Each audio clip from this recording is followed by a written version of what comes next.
Remember, as administrator, we've got some rules here. I'm getting concerned, okay? Keep an eye on Julia. She's been run ragged lately. And please remember the rules of the control room. No dancing. No dancing. No dogs. No dogs. Keep an eye on Karina. She's been flubbing her lines constantly. And Andrew, his segments have been getting darker and angrier as we've gone along.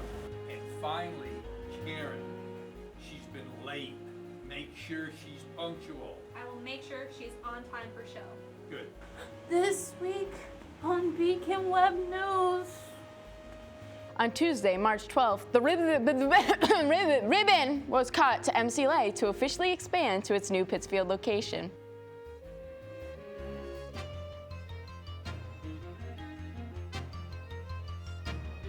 This week on Beacon Web News, the new communications major is approved.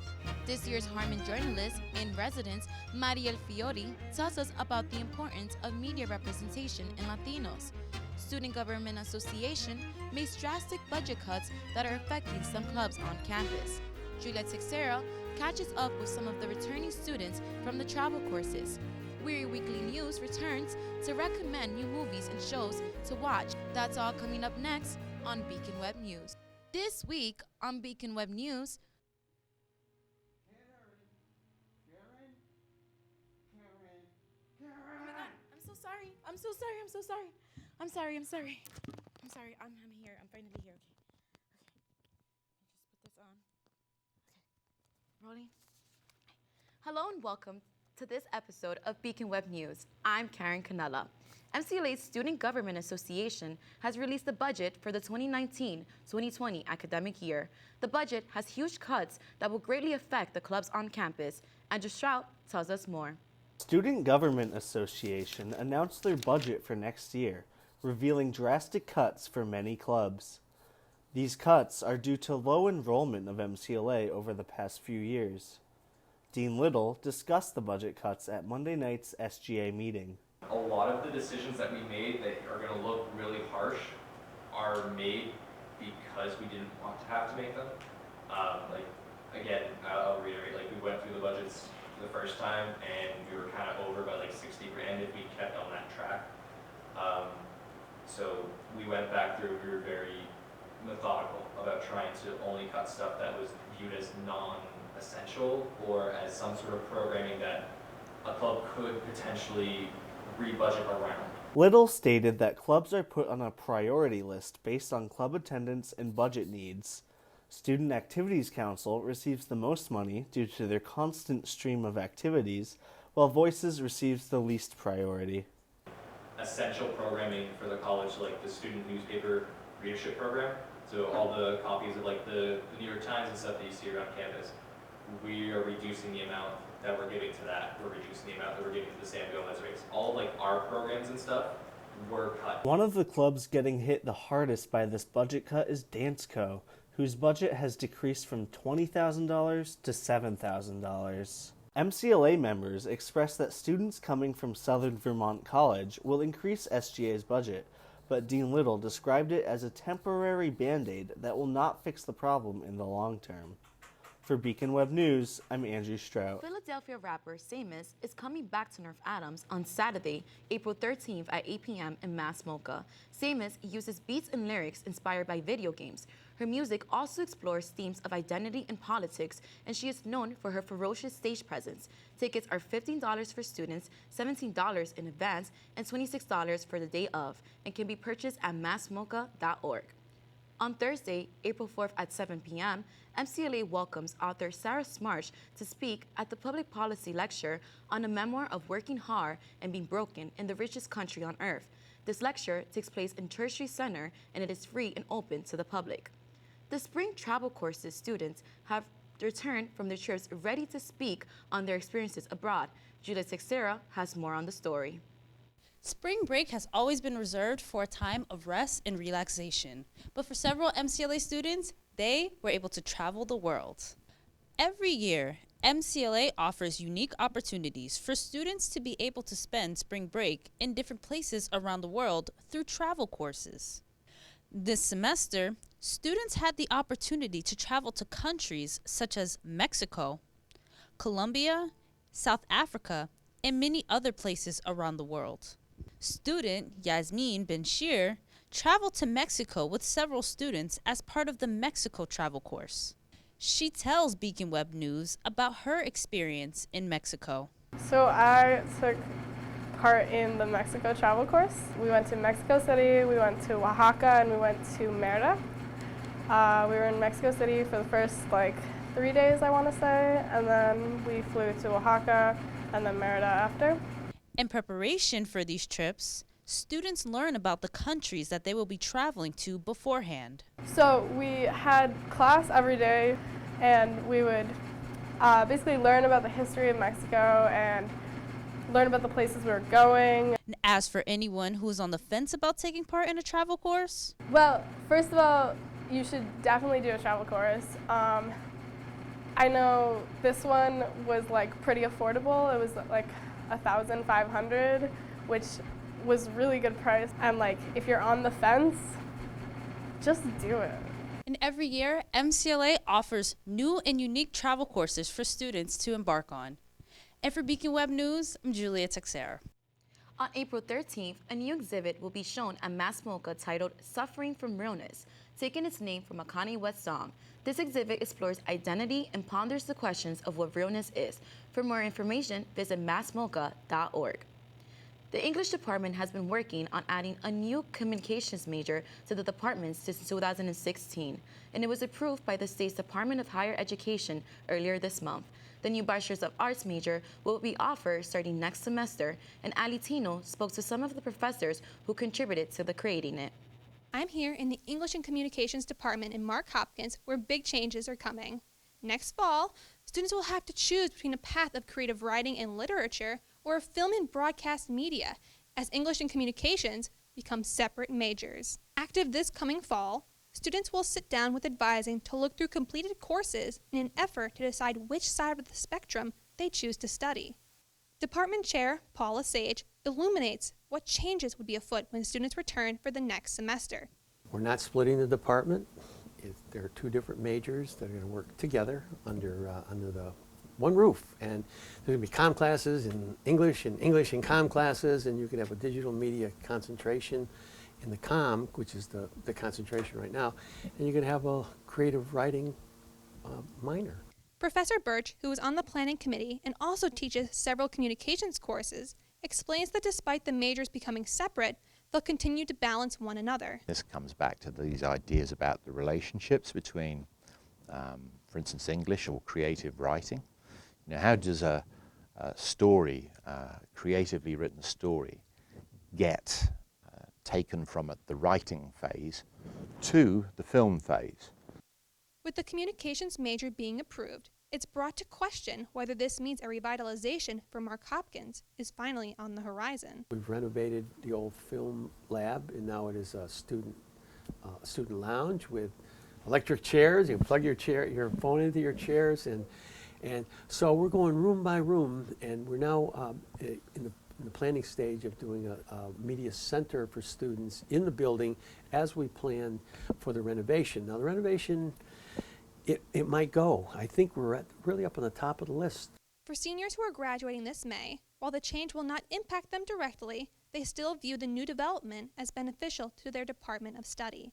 I think that they worked well together for a long time, but I think that now that they're separating, there's going to be a lot of ways that people can concentrate more specifically in the area of study that they're more comfortable with, whereas I have taken communications courses as required by the department, and I enjoyed them very much so. But I think that more specifically for people who are grounded in that area. English has always been something that I'm interested in, and writing in general, so I kind of knew what I was doing or what I wanted to do. But I think for other people, it would have been helpful to have the separation. I feel like the departments will be their own thing. For the graduates, it won't be an opportunity, but I think that you've completed, even your cover letter, you could say you've completed all the requirements for this new communications major that's just been developed, and that would be accurate. It's really been about curriculum development, and right from many, many years ago, we've been looking to advance the curriculum. Many meetings across many years to advance that has resulted in, this new major. You have people from writing and literature and film and all across the disciplines, and they all had to agree on something. We can have something new here. I think this would be a big, big plus for the school. Despite the English and Communications majors becoming separate entities, the department stresses that its motivations and goals remain unchanged to prepare its students for life post-graduation. For Beacon Web News, I'm Allie Tienel. Listen here, seniors. If you're interested in taking Part Day Senior Days, the last day to purchase a package is Friday, April 5th. The event's package includes a meal per day, a trip to either Foxwoods or Boston, your campus housing, and several fun activities. It costs $120 and can be purchased during select hours in the campus center. If you are having trouble finding the table or would like to further information, please bring your cash, check, or credit to Natty Burr Field at the top floor of the campus center, room 311. Get ready to light up the night, hosted by the Students Activities Council. Bring your friends to an epic battle of laser tag. The event will be held in the Campus Center gym on Saturday, April 6th, and runs from 6 to 10 p.m. Make sure to watch your backs. It's bound to be a blast. We're Your Weekly News Entertainment returns this week with information on the latest news in entertainment.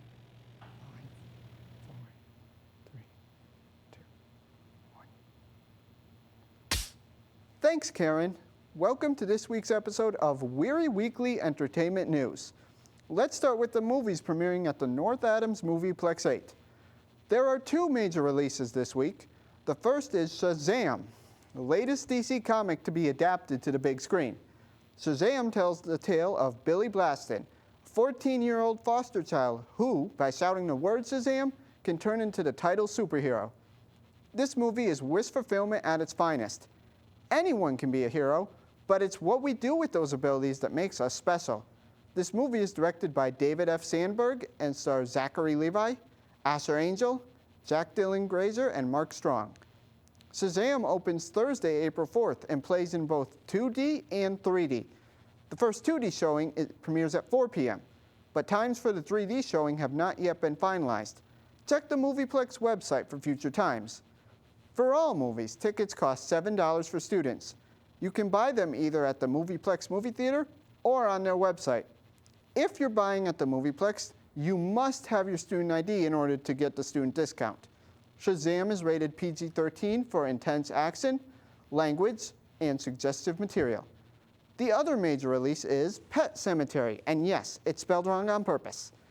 Based on horror legend Stephen King's novel, this movie features the Creed family, who have relocated to rural Maine. After tragedy strikes the family, they learn that messing with the supernatural has negative consequences for everyone. If you're a fan of Stephen King or horror in general, this is a great movie to watch. This movie is co-directed by Kevin Klotz and Dennis Widmeyer and stars Jason Clarke, Amy Siemetz, and John Lithgow. Times for Pet Sematary have not been confirmed. Again, visit the Movieplex website for future times. Pet Sematary is rated R for extreme violence, disturbing images, and language. Make sure to bring your ID just in case Movieplex does ID checks. Next, the theater event Fishing will be playing this weekend at Mass MoCA. This work-in-progress piece is a collaboration of theater, dance, and music that will, according to the Mass MoCA website, explore the beautiful, simple absurdity of desire. The artists involved are actor John Hamm, best known for his Emmy-winning role in Mad Men, drummer Glenn Closure from the Grammy-winning band Wilco, dancer and choreographer Danielle Agami, and playwright Nadav Heyman, whose works have graced the stages of Juilliard and Boston Conservatory. Fishing will play at Mass MoCA on Saturday, April 6th at 8 p.m. and Sunday, April 7th at 3 p.m. Tickets for Fishing are selling quickly. Saturday's performance is already sold out. However, you can still purchase tickets for the Sunday matinee. Preferred tickets are $54 and student tickets are $20. Like all Mass MoCA performances, you must purchase tickets on their website. Tickets will not be sold at the door. All tickets are non-refundable. Lastly, did you know that the museum goer spends an average of 10 seconds looking at any piece of art? On April 6th, Mass MoCA will be participating in International Slow Art Day. To try and fix that, On Slow Art Day, museums around the world attempt to, according to the official website, help more people discover for themselves the joy of looking at art. On Slow Art Day, Mass MoCA will be focusing on the works of James Turrell, an American artist known for his themes of light and space. International Slow Art Day is free with your visit to Mass MoCA. As a reminder, students get into Mass MoCA for free. That ends this week's edition of Weary Weekly Entertainment News. I'll be here every week discussing the many movies, plays, art exhibits, and more going on in North Adams and surrounding towns. Back over to you, Karen. Throughout the month of April, the Senior Success Series has plenty of tools to prepare students for life after college. Hosted by Career Development Team, get help writing the perfect cover letter on April 10th. Need assistance with the job search in general? You can find guidance on April 16th. The following day, April 17th, will help you with the nail interview on April 30th. You can receive professional headshots. If you have any further questions, contact deal.osif@mcla.edu. And now, do you guys want to know what really takes Andrew's notes? Well, he's about to tell you.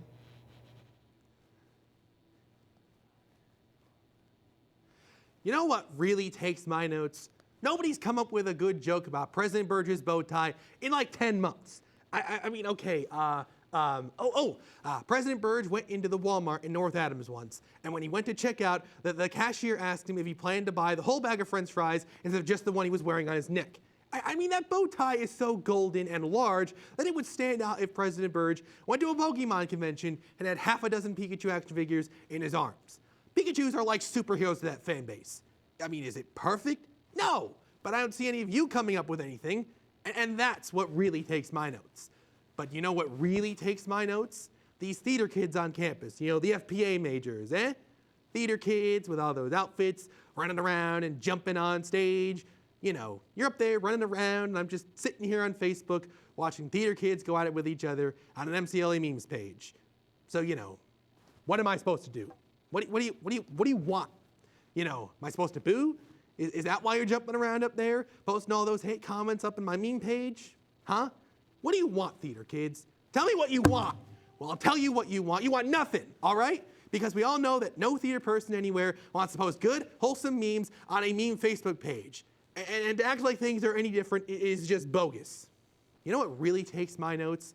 Professors who don't use Canvas to give out grades. Why don't they get with the freaking program? It's called the internet, folks, and it's a lot faster than your youth days decades ago when you communicated with each other sending notes on horseback. Oh, well, it appears I've been fired. Well, as long as I'm no longer working here, let me tell you something. You know what really takes my notes? You, North Adams! Well, you! We apologize to our viewers who had to witness Andrew's meltdown. Apparently, he's been taken off air and will no longer continue this segment of the show. On Friday, April 5th, from 1 p.m. to 6 p.m., stop by Venable Gym to participate in the Red Cross Blood Drive, hosted by the Student Activities Council. Students are encouraged to donate blood to those in need. For more information, contact redcrossbloodDrive.org. The Harman journalist in residence this year, Mariel Fiori, speaks to us about the importance of media representation for Latinos in a roundtable series with both Professor Hannah Noel and I. Mariel Fiori, el Harman Journalist residente de este año, visitó el campus de MCLA para hablar de lo importante que es la representación de los latinos en los medios de comunicación. Entonces, eres una hispana en los medios de comunicación. ¿Por qué crees que es muy importante para nosotros los hispanos, porque también estoy incluida en eso, tener comunicación o tener como revista, especialmente en esa área que no hay ese tipo de medios de comunicación? Súper importante, o sea, si vos no te ves reflejado, vos pensás, bueno, no existo, no soy válido, ¿verdad? Y en los medios de comunicación masivos en este país ha habido estudios que muestran, por ejemplo, en la televisión aparecemos los hispanos 2% de las noticias, representamos el 20% de la población de los Estados Unidos, solamente aparecemos 2% de las veces. ¿Qué te parece eso? Eso es una gran brecha, pero no solamente es esa que hay una brecha. En ese 2% que aparecemos, cuando aparecemos tan poquitas veces, hablan de temas de delincuencia, de narcotráfico. Entonces, ¿qué es lo que la población en general piensa de nosotros los latinos? Piensa lo peor, porque no está bien informado, porque los medios no le informan bien. Entonces se suma todos estos prejuicios. Por un lado, la gente no piensa bien de uno, por otro lado, uno no se ve representado, dice, bueno, no valgo nada. Por supuesto que es súper importante tener un medio así. Después de estudiar en España y en Argentina, Mariel encuentra que los medios de comunicación en los Estados Unidos tienen varias diferencias en cómo la información es presentada para la audiencia. El otro, pero hay una conversación de política constantemente, hay una educación cívica en la escuela. Llegué a este país y nadie estaba enterado de nada y yo me quedé, wow, ¿entendés? Hay más medios de comunicación, hay más dinero, sí que están concentrados los medios, pero en mi país, soy de Argentina, están concentrados en la ciudad de Buenos Aires y en el resto muy poquito. Acá está concentrado, pero a nivel nacional. Y entonces dije, bueno, hay más medios, hay más dinero, hay más opciones, pero no, la gente no está informada. Fiori es la cofundadora de la revista La Voz, la única revista del Valle de Hudson que es patrocinada por la Universidad de Bath. La revista La Voz se llama La Voz, pero yo creo que debería llamarse Las Voces, porque lo que hacemos es traer las voces de la gente de la comunidad, no solamente es lo que Mariel escribe, que casi no escribo, lo que hago yo es coordinar el esfuerzo y mucha gente nos manda sus escritos, que para mí lo importante es que la información llegue, ese es el país de las oportunidades, supuestamente. Sin embargo, un montón de gente, de inmigrantes, no saben que existen esas oportunidades y no creen que tal vez sean para ellos. Entonces, al contar las historias de otras personas, al mostrar cuáles son los contactos, o sea, información bien básica, el cómo. Mariel Fiori nos recuerda de lo importante que es la representación en los latinos en los medios de comunicación y está contribuyendo en los esfuerzos para que la representación se haga en una realidad. Para Beacon Web News en español, soy... On Monday, April 15, Bryce Vine and Travis Thompson will be performing at the MCLA Spring Concert. The doors of Venable Gym will be open at 7 p.m. and the show starts at 8 p.m. A proposed plan for the construction of Braden Hill Park has been set by the City of North Adams. The city will use the Community Development Block Grant to replace playground equipment.